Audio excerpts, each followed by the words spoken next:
दोस्तों नमस्कार। एक बार फिर से आपका दमन जी के क्लासेज में हार्दिक स्वागत है। दोस्तों आज का हमारा टॉपिक है कक्षा 6 की एनसीईआरटी आधारित ज्योग्राफी भूगोल की जो पुस्तक है कक्षा 6 की, उसका दूसरा पाठ। अपना पाठ का नाम है ग्लोब, अक्षांश और देशांतर। तो चलो शुरू करते हैं। दोस्तों ग्लोब जो है वो क्या है? ग्लोब पृथ्वी का एक प्रतिरूप होता है। ग्लोब क्या है? ग्लोब पृथ्वी का एक छोटा प्रतिरूप है। और अक्षांश और देशांतर जो रेखाएं होती हैं वो एक काल्पनिक रेखाएं हैं जो कि ग्लोब पर खींची गई हैं। कहाँ पर? ग्लोब पर खींची गई हैं काल्पनिक रेखाएं हैं अक्षांश और देशांतर।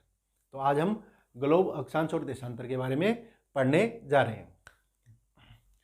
तो पृथ्वी जो है हमारी जो पृथ्वी है वो हमें देखने पर गोल प्रतीत होती है, लेकिन पृथ्वी गोल नहीं है।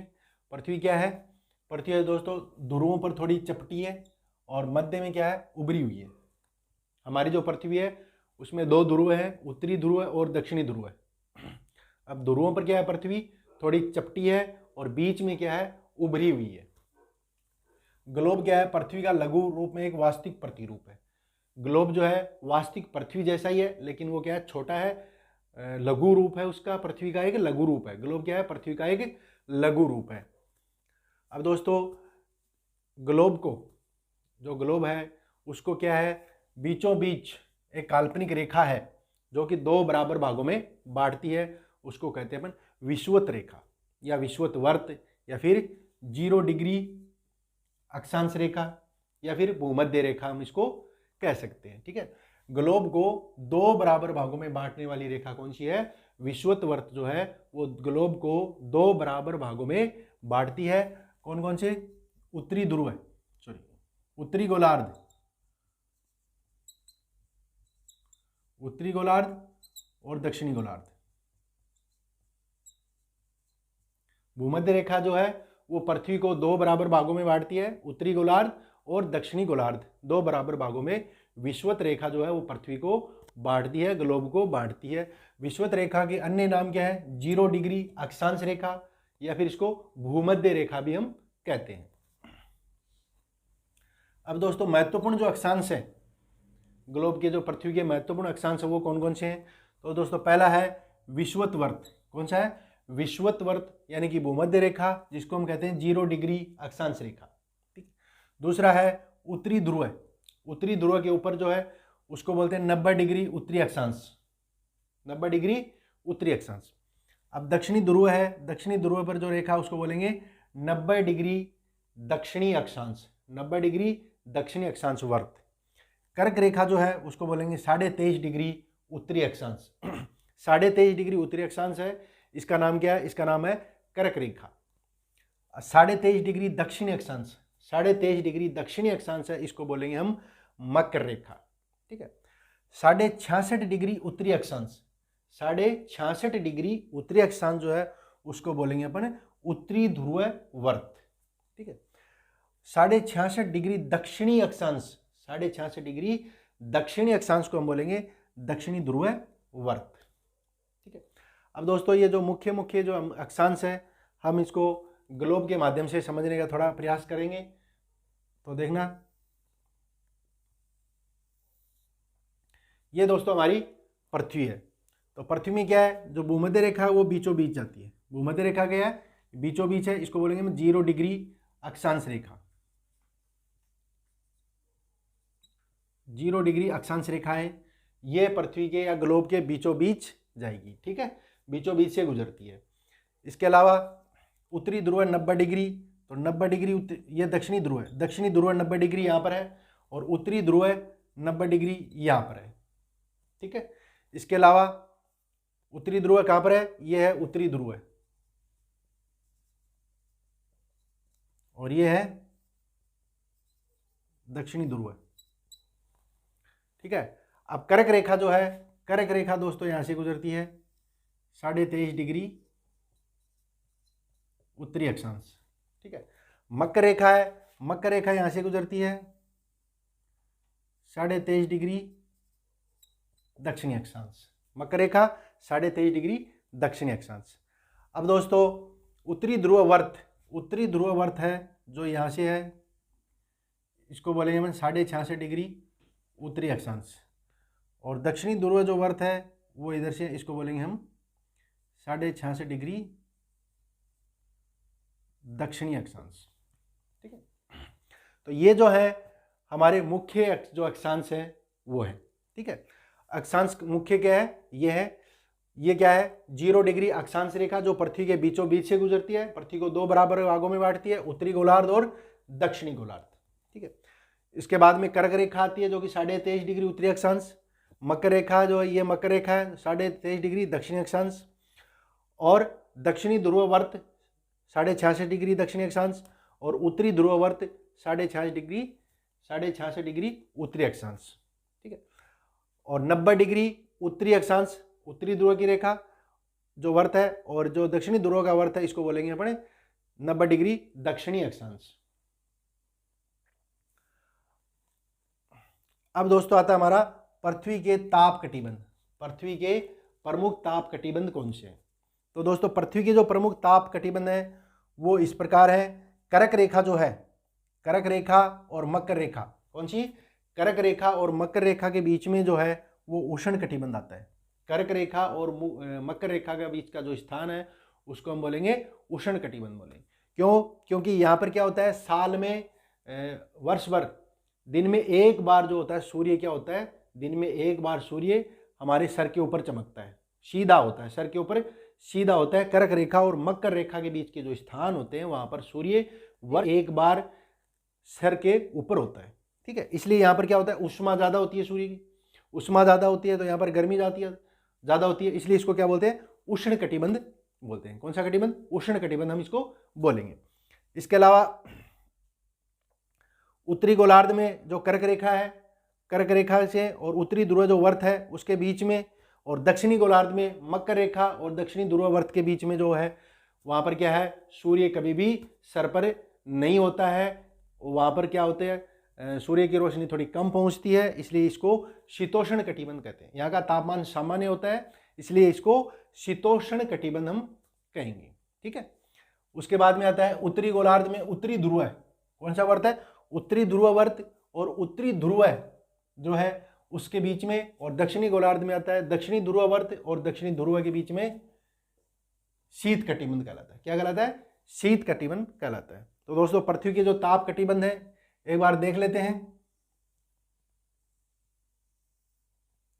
ये अपनी है भूमध्य रेखा, ठीक है, ये है मकर रेखा और ये कर्क रेखा। ये कर्क रेखा, ये मकर रेखा, ठीक है, और ये 0 डिग्री अक्षांश यानी कि भूमध्य रेखा।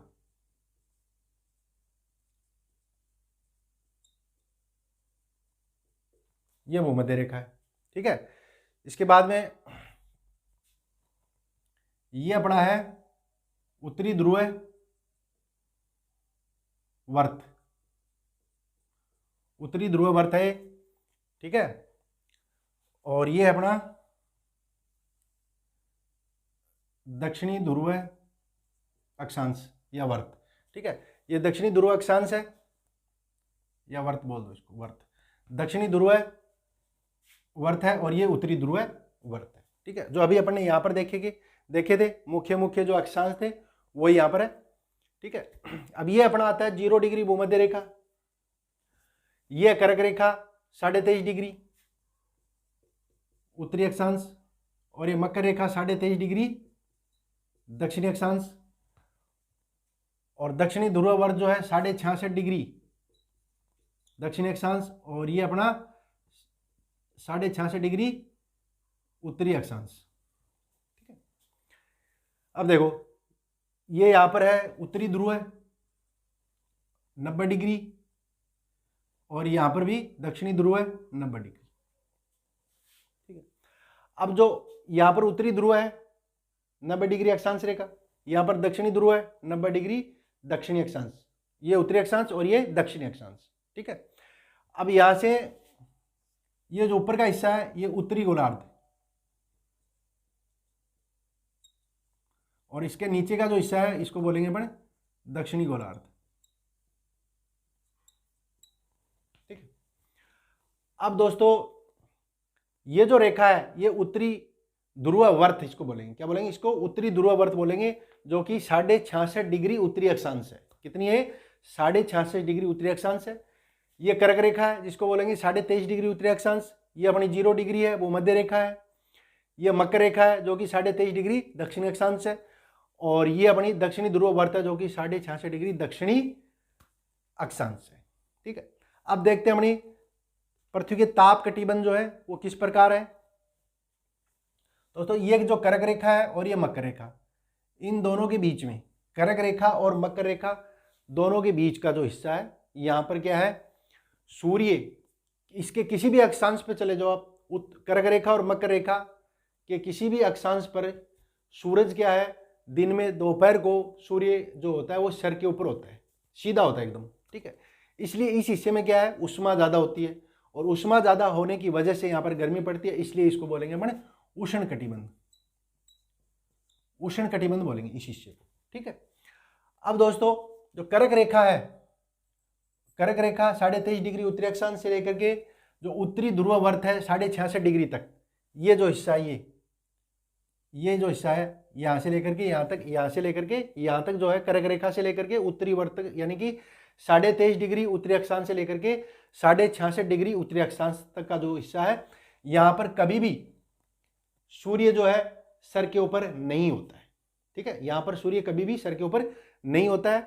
और नीचे अपन आते हैं दक्षिणी गोलार्ध में, मकर रेखा और दक्षिणी ध्रुववर्त के बीच में, यहाँ से लेकर के यहाँ तक, तो इस हिस्से में भी कभी भी सूर्य सर के ऊपर दोपहर को नहीं होता है। दोपहर को क्या कभी भी सर के ऊपर सूर्य नहीं होता है। ठीक है। तो ये जो दोनों हिस्सा है, ये कर्क रेखा और उत्तरी ध्रुववर्त यानी कि 23.5 डिग्री और 66 डिग्री के मध्य, और इधर दक्षिणी ध्रुव में मकर रेखा और दक्षिणी ध्रुववर्त के बीच में जो हिस्सा है, इसको हम बोलेंगे, क्या बोलेंगे? शीतोष्ण कटिबंध। क्या बोलेंगे? शीतोष्ण कटिबंध। इसको बोलेंगे हम शीतोष्ण कटिबंध। दो शीतोष्ण कटिबंध कहां पर है? 2 जगह है, दक्षिणी ध्रुव में भी है और उत्तरी ध्रुव में भी है। ठीक है। अब आगे क्या है दोस्तों? जो 66.5 डिग्री उत्तरी अक्षांश रेखा है, उत्तरी ध्रुववर्त, और यहां से लेकर के 90 डिग्री उत्तरी अक्षांश तक, यानी कि ध्रुव तक, उत्तरी ध्रुव तक, यहां पर क्या है? सूरज का प्रकाश बिल्कुल पहुंच ही नहीं पाता है। ठीक है। और नीचे दक्षिणी ध्रुव में भी क्या है? दक्षिणी ध्रुववर्त 66.5 डिग्री से लेकर के 90 डिग्री उत्तरी अक्षांश तक, दक्षिणी अक्षांश तक क्या है? यहां भी सूर्य की रोशनी नहीं पहुंच पाती है। तो ये जो दोनों हिस्से हैं ये आते हैं शीत कटिबंध में। किसमें आते हैं? शीत कटिबंध में आते हैं, जहां पर हमेशा बर्फ जमी रहती है। और इसमें अपन इसको कह सकते हैं आर्कटिक ध्रुव है और इसको अंटार्कटिक ध्रुव है। ठीक है। ये आर्कटिक है और ये अंटार्कटिक है। दक्षिण में जो अंटार्कटिक है और उत्तर में है वो आर्कटिक है। तो ये जो है हमारा है पृथ्वी के ताप कटिबंध। तो पृथ्वी में कितने ताप कटिबंध है? पृथ्वी में 3 ताप कटिबंध हो गए। कौन कौन से? शीत कटिबंध, शीतोष्ण और उष्ण, 3 प्रकार के ताप कटिबंध पृथ्वी पर पाए जाते हैं। ठीक है। अब दोस्तों क्या है, आगे चलते हैं। देशांतर रेखाएं, अक्षांश जो रेखाएं होती हैं वो तो क्या होती है? तिरछी होती हैं ऐसी। ठीक है। ये अक्षांश रेखाएं। ठीक है।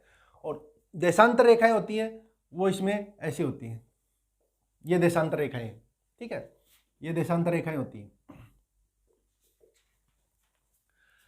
अब दोस्तों प्रमुख जो देशांतर रेखा है, प्रमुख जिसको बोलते हैं प्रमुख यामोत्तर, क्या बोलते हैं? प्रमुख यामोत्तर बोलते हैं, जिसको 0 डिग्री देशांतर रेखा बोला जाता है।